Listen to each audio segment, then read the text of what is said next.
అమ్మా.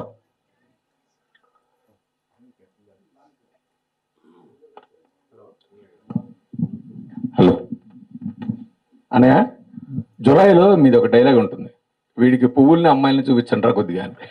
నాకు తెలిసినంత పువ్వుల్ని అమ్మాయిల కన్నా రాజేంద్ర ప్రసాద్ సినిమా చూపించండి రా అనాలి, లెక్క ప్రకారం అయితే. అంటే అక్కడ యాక్ట్ చేస్తుంది నేనే కాబట్టి నా పేరు చెప్పడం ఇష్టం లేక చెప్పాను. అలాగే వాడు పెన్నుచ్చుకుని ఇలా ఒక వాడు వాడు వాడు దొంగతనం చేసి ఒప్పుకోట్లా, పెన్ను ఇటు నుంచి ఇటు పొడి చేస్తాడు.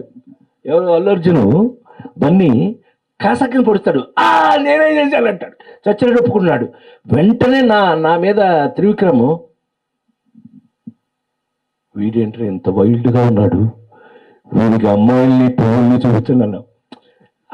అంటే ఆల్టర్నేటివ్ నీ అభిప్రాయం అంటే రాజేంద్ర ప్రసాద్ సినిమా చూపించండి, వీడియో రిలాక్స్ అవుతాడు. ప్రజల్లో స్ట్రెస్ తగ్గిపోవాలంటే మీరు కనపడాలి, మీ డైలాగ్ కనపడాలి. రెండోది అన్నయ్య, ఆ నలుగురు సినిమా రిలీజ్ తర్వాత నేను మీతో మాట్లాడాను ఒకసారి. అన్నయ్య, మీ కెరీర్లో ది బెస్ట్ ఇది, ఇంకెందుకు దీని తర్వాత మీరు సినిమాలు చేయకపోయినా చాలు మీ లైఫ్కి అన్నాను. అంటే మీరు ఒక మాట అన్నారు, బడిపంతుల తర్వాత ఎన్టీ రామారావు గారు అట్లాంటి అద్భుతం క్యారెక్టర్ తర్వాత సినిమాలు మానేసి ఉంటే ఒక సర్దార్ పాపారాయుడు, బొబ్బులు పులి, ఇట్లాంటి వేట ఇట్లాంటివి వచ్చేవా, అది ఒక ప్రవాహం వెళ్తూ ఉంటుంది అన్నారు. ఇప్పుడు ఆ నలుగురు తర్వాత కొనసాగుతున్న ఈ ప్రవాహం పట్ల మీరు సంతృప్తిగా ఉన్నారా? 100%. నేను అదే ఇందాక నుంచి ఇప్పుడే మనం వెంకటేశ్వర స్వామిని చూపించుకున్నాం. మనం ఈ అవకాశం వరకు మనకి చేస్తేనే కదా వచ్చింది.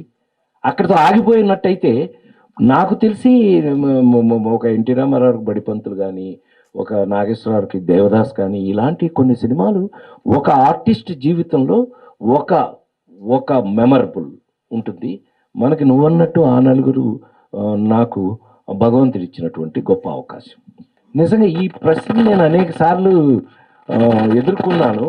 కానీ జోక్ ఏంటయ్యా అంటే, నేను వచ్చిన అవకాశాన్ని సద్వినియోగం చేసుకోవడం తప్పితే నాకు అలా ఉంటే బాగుంటుంది అనేది ఎప్పుడూ లేదు.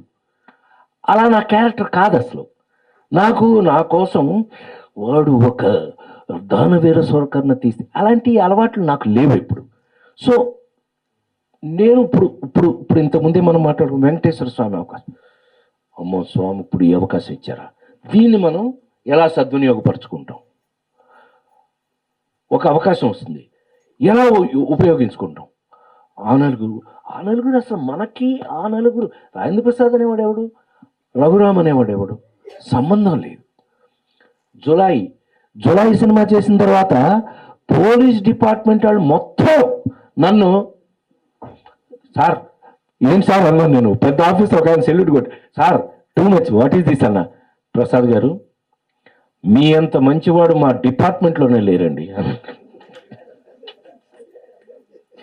సార్ అది నాకేం సంబంధం లేదు సార్, మా త్రివిక్రమ్ని అడగండి, అతను రాశాడు మనం చేశాము, అంతేకాని మన చేతిలో ఏమీ లేదండి. అంటే మరి అంత మంచివాళ్ళు మా డిపార్ట్మెంట్లో లేదు సార్ అని అన్నాడు.